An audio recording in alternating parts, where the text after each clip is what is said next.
안녕하십니까. 6월 5일 수요일입니다. 제이슨의 세상을 본다 50번째 이야기를 시작하겠습니다. 오늘 제목은 대미 반격에 나서는 중국, 마침내 히토류 카드 꺼내드나 미리 경고한 적이 없다고 말하지 말라 라는 내용으로 말씀드리겠습니다. 화해의 사태를 둘러싸고 본격 궤도에 올라선 미국과 중국 간의 무역전쟁이 열기를 더해갑니다. 미국은 지난 5월 10일 중국산 제품 2천억 달러에 대한 관세율을 10%에서 25%로 전격 인상하고 5월 15일에는 화웨이와 68개 계열사를 거래 제한 기업 리스트에 올렸습니다. 그리고 중국이 이에 맞서 보복에 나설 경우 나머지 중국 제품 3천억 달러에 대해서도 10%의 관세를 부과할 것이며 그래도 중국의 저항이 계속된다면 10% 관세를 다시 25%로 상향 조정할 것이라고 압박하고 나섰습니다. 예상보다 거센 미국의 공격으로 코너에 몰리고 있는 중국은 중국 인민을 상대로 내부적으로 대미 결사항전 분위기를 고양하면서 미국과 미국의 동맹국을 향해서 최후 통첩 또는 사실상의 선전포고로 해석될 소지가 있는 위험하고 거친 경고를 쏟아냈습니다. 중국 공산당 기관지 인민일보는 5월 29일 미국은 중국의 반격 능력을 과소평가하지 말라라는 제목의 글에서 히토류가 중국의 압박을 가하고 있는 미국에 반격할 무기가 될 수 있다는데 의심의 여지가 없다라고 말하면서 미리 경고한 적이 없다고 말하지 말라라는 최후 통첩성 경고를 날렸습니다. 무리언지 불이해하는 중국의 외교 용어 가운데 가장 심각한 외교적 경고를 담은 표현입니다. 중국이 대외적으로 이를 언급한 사례는 역사상 단 3번에 불과한 것으로 알려져 있습니다. 즉 1962년 중국과 인도 전쟁, 1969년 중국과 소련 분쟁, 그리고 1979년도 중국과 베트남 전쟁과 관련이 있습니다. 세 차례 경고 모두 인접국가 전쟁을 앞둔 민감한 시기에 인민일보와 신화사 통신을 통해 발표되었다는 점에서 특히 주목됩니다. 인민일보는 2차례, 그리고 신화사 통신은 1차례 발표됐습니다. 첫 번째 경고는 1962년 중국과 인도 전쟁이 발발하기 직전이었습니다. 중국 인민일보는 9월 22일 인도 정부에 심각하게 경고한다라는 제목의 논평을 내보내면서 마지막 부분에 미리 경고하지 않았다고 말하지 말라라는 섬찟한 문구를 삽입했습니다. 그리고 이로부터 2달 뒤인 10월 20일부터 중국군은 대규모 병력을 동원해서 인도군과 맞붙었습니다. 중인 전쟁은 승리를 확인한 중국이 불과 한 달 만인 11월 21일 일방적으로 휴전을 선언하고 군대를 철수시키면서 끝이 났습니다. 중국은 8만 명의 대군을 동원해서 1만여 명에 불과한 인도군을 기습 공격함으로써 승리를 거머쥐었습니다. 인도군은 사망 1387명, 부상 1047명, 실종자 1698명, 그리고 포로 3968명 등 막대한 희생을 치렀습니다. 중국군 사상자는 사망 722명, 부상 1697명으로 훨씬 적었습니다. 1947년 8월 영국에서 독립한 신생국가 인도의 군대는 중일전쟁, 국공내전, 그리고 6.25 전쟁을 통해서 단련된 중국군의 상대가 될 수는 없었습니다. 중국의 마오쩌둥은 인도의 네루 수상에게 교훈을 주는 것으로 만족하고 중인전쟁을 마감했습니다. 미리 경고한 적이 없다고 말하지 말라라는 경고가 제법 정확히 맞아들어간 경우에 해당됩니다. 중국의 두 번째 경고는 1969년 3월 2일 나왔습니다. 소련과 중국의 국경지대에 위치한 우수리강 전바오 섬에서 300명의 중국군 국경수비대가 55명의 소련 국경수비대를 기습 공격한 바로 다음 날이었습니다. 전바오 섬은 소련명으로는 다만스키 섬입니다. 중국 관영신화사 통신은 3월 3일 소련 측에 미리 경고하지 않았다고 말하지 말라라는 내용의 오만한 논평을 내보냈습니다. 공산진영의 수장으로 자처하는 브레즈네프 소련 서기장은 마오쩌둥의 겁없는 도발에 분노하고 즉각 병력 총동원을 지시했습니다. 마오쩌둥은 소련이 우스리강에서 벌어진 국지적 충돌을 양국 간의 전면전으로 비화시키지는 않을 것이라고 오판했습니다. 그러나 그해 8월 소련은 최신형 T-62 탱크와 BM-21 다연장 로켓포 등 대규모 군비를 동원해서 중국의 신장 위구르 자치구까지 밀려들었습니다. 소련군 65만 명과 중국군 81만 명이 대치하면서 소규모 국경 분쟁은 공산 국가 간의 전면전으로 비화되기 직전에 위험한 상황으로 치닫고 있었습니다. 공포에 휩싸인 마오쩌둥은 소련이 핵전쟁을 불사할지도 모른다고 판단했습니다. 마오쩌둥은 대규모 핵 방공호 건설을 지시하고 수도를 베이징에서 충칭으로 옮기는 문제를 검토하도록 지시했습니다. 또한 베이징 인근에 배치된 94만 명의 병력과 4,000대의 항공기 그리고 600척의 함정을 남쪽으로 분산 배치하도록 지시했습니다. 중국은 1964년 최초로 원폭 실험에 성공하고 3년 만인 1967년 수소폭탄 실험에 성공했습니다. 그러나 중소 국경 분쟁이 터진 1969년 당시에는 아직 핵무기를 운반할 수 있는 장거리 미사일을 보유하지는 못한 상태였습니다. 중국은 다음 해인 1970년이 되어서야 장거리 미사일로 사용될 수 있는 발사체, 즉 인공위성 발사에 성공했습니다. 핵전쟁이 발발하고 소련으로부터 핵미사일 공격을 받을 경우 중국으로서는 대응할 수 있는 반격 수단이 없는 셈이었습니다. 당황한 마오쩌둥으로서는 확전만은 반드시 막아야 하는 긴박한 상황에 몰리고 있었습니다. 핵전쟁 직전까지 치달았던 중국과 소련 간의 군사적 대치는 다행히 미국의 개입으로 진정되었습니다. 닉슨 대통령은 만일 소련이 중국에 핵미사일을 발사한다면 미국은 소련의 130개 도시에 핵미사일을 발사할 것이라고 엄중 경고함으로써 소련의 핵도발을 저지했습니다. 겨우 한숨 돌린 중소분쟁은 1969년 9월 소련의 알렉세이 코시긴 수상이 하노이에서 열린 호치민 국가주석의 장례식에 참석한 후에 베이징에 들러서 중국의 저우언라이 수상과 회담하면서 간신히 긴장 해결의 실마리를 찾았습니다. 중국은 미국 덕분에 핵전쟁으로 잿더미가 되기 직전에 기사회생했습니다. 핵무기를 보유한 군사강국 소련에게 미리 경고한 적이 없다고 말하지 말라라고 한 중국의 경고는 이렇게 허망하게 끝났습니다. 일진에게 덤비다가 처맞는 빵 셔틀의 모습이 연상된다고 하면 지나치다고 해야 할까요? 그냥 점잖게 누울 자리를 보고 다리를 뻗으라라고 해야 할까요? 중국의 세 번째 경고입니다. 세 번째 경고는 1979년 2월 17일에 발생한 중월전쟁, 즉 중국과 베트남 간의 전쟁을 앞두고 튀어나왔습니다. 중국인민일보는 전쟁 발발 2개월 전인 1978년 12월 25일 베트남에 미리 경고한 적이 없다고 말하지 말라라는 최후 통첩을 날렸습니다. 그럼 여기서 중월전쟁의 배경 및 진행 과정 등 관련 사항을 조금 더 자세히 소개드리겠습니다.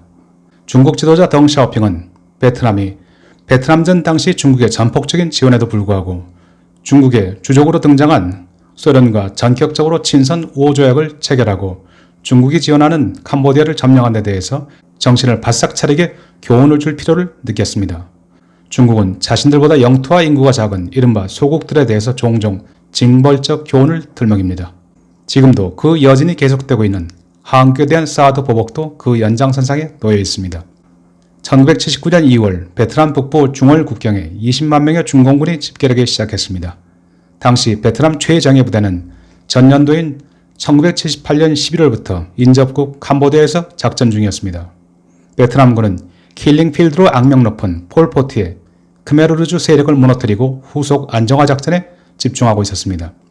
따라서 중국과 맞닿은 베트남 북부 국경지역과 수도 하노이 방어를 위해서는 민병대와 7만 명의 정규군 병력만이 남아있었습니다. 1979년 2월 17일 새벽 20만 명의 중공군이 400대의 탱크와 1,500문의 야포를 이끌고 베트남 북부 전역에 걸쳐서 공격을 단행했습니다. 중국 군부는 단숨에 승리를 거둘 것으로 확신했습니다. 그러나 중국군은 중월전쟁 내내 베트남 북부에서 남쪽으로 40km 이상 전진하지 못하고 고전을 거듭했습니다. 베트남군은 캄보디아에 배치된 정규사단은 손도 대지 않은 채 국경 수비사단과 풍부한 전투 경험을 지닌 10만 명의 현지 민병부대를 내세워서 게릴라 전법으로 중국의 대규모 원정군과 맞섰습니다. 중공군은 2차 대전과 6.25 전쟁 당시 무기를 들고 나왔습니다. 심지어 분대장급만 자동소총을 보유하고 있었을 뿐 병사 상당수는 철모도 군화도 없었고 부대 내 통신도 무전기 대신 수신호에 의존할 정도로 엉성하기 짝이 없었습니다. 반면 베트남은 베트남전에서 다져진 전투 경험과 함께 미군으로부터 획득한 무기 그리고 소련으로부터 새롭게 지원받은 최신 무기로 무장하고 있었습니다. 무기와 장비에서 열세에 놓인 중국군은 6.25 전쟁의 경험을 살려서 베트남군을 인해 전술로 밀어붙였습니다. 중국은 3월 16일 철수할 때까지 불과 29일간 이어진 전투에서 2만 6천 명이 전사하고 4만 3천 명이 부상당하는 엄청난 피해를 입었습니다. 사실상 괴멸적인 패배였습니다. 당시 중국군의 만행은 차마 눈뜨고 보기 어려울 정도였습니다. 한 예를 들어보겠습니다. 한 베트남 여성 스나이퍼는 혼자서 8대의 중국군 탱크 전차장을 사살하는 용맹함을 보였습니다. 그러자 중공군은 마침내 포로로 잡힌 여성 스나이퍼를 땅에 깔아놓고 탱크로 갈아버리는 만행을 서슴지 않았습니다. 어떤 상황이든 포로를 죽이는 것은 심각한 제네바 협약 위반입니다. 중국은 베트남전에서 승리를 거두고 충분한 교훈을 주었다고 자평하면서 3월 6일 일방적 철수를 결정했습니다. 20만 명의 중국군이 베트남 민병대의 저항으로 승리를 거두지 못한 전쟁입니다. 중국은 베트남군에게 소위 폭망했음에도 불구하고 자국 군대의 승리를 지금도 요란하게 주장합니다. 중국의 거듭되는 사실 왜곡과 역사 왜곡은 이제 중증 난치병 수준으로 발전하는 중입니다. 어제는 6월 4일, 지금으로부터 꼭 30년 전인 1989년 6월 4일天安문 사건이 발생한 지 30주년이 되는 날입니다. 세계인의 가슴을 울린 한 장의 사진이 생각납니다. 시위 진압에 나선 중국군 탱크 앞을 맨몸으로 막아 나선 탱크맨의 모습입니다. 자유와 민주주의를 위해서 거리에 나선 수많은 자국 중국인들을 탱크로 갈아엎었던 중국군이 1979년 베트남 전쟁 당시 베트남을 어떻게 대했을지 그리 많은 상상력이 필요하지 않습니다. 중국군은 3월 16일부터 본국으로 철수하는 열흘 동안 북부 베트남의 학교, 병원, 도로 등 모든 인프라를 철저히 파괴했습니다. 한때 미국에 맞서 어깨를 나란히 하고 싸웠던 혈맹국가, 같은 공산국가를 상대로 중국은 후퇴하는 마지막 순간까지 살육과 파괴를 자행했습니다. 베트남전 패배에 대한 분풀이에 다름없었습니다. 중국 인민일보의 세 번째 경고, 미리 경고한 적이 없다고 말하지 말라는 그저 달보고 짖는 개처럼 허공을 맴돌고 말았습니다. 이제 2019년 6월이 밝았습니다. 중국이 중월전쟁 이후 40년 만에 미국을 향해서 마침내 미리 경고한 적이 없다고 말하지 말라라고 역사상 네 번째 경고 카드를 꺼내들었습니다. 물이 언지 불예야. 일진에게 개기다 처맞는 빵 셔틀의 운명이 될지, 미국에 대한 기습 공격으로 제한된 성공을 거두고 후닥닥 철수하면서 이겼다라고 자유할지 사뭇 귀추가 주목됩니다. 중국의 마지막 레드카드, 미리 경고한 적이 없다고 말하지 말라라는 경고는 도대체 언제 어디에서 시작된 것인지 한번 살펴보겠습니다. 청나라 시대로 거슬러가 봅니다. 1793년 영국 국왕 조지 3세는 중국과의 외교관계 수립 및 무역 확대를 위해서 조지 맥카트니 경을 베이징에 파견했습니다. 청나라는 1757년 유럽 국가와의 교역항을 광저우 단 한 곳으로 한정하고 유럽 상인들이 광저우에 체류하는 기간도 10월부터 이듬해 3월까지로 엄격하게 제한하고 있었습니다. 유럽 상인들은 나머지 기간은 마카오에서 머물러야만 했고 베이징에는 아예 들어갈 수도 없는 불편한 상황을 감수해야만 했었습니다. 당연히 유럽 열강에 중국에 대한 불만의 목소리가 높아가고 있었습니다. 중국은 1793년 조지 3세의 친서와 선물을 들고 중국을 찾은 조지 맥카트니 경에 대해서 예외적으로 베이징 입경을 허락했습니다. 그러나 걸륭제는 베이징에 영국 외교관 상주를 허용하고 광저우 위에 항구 추가 개방을 요구하는 영국 조지 3세 요청을 일축하고 모욕적인 서한으로 답했습니다.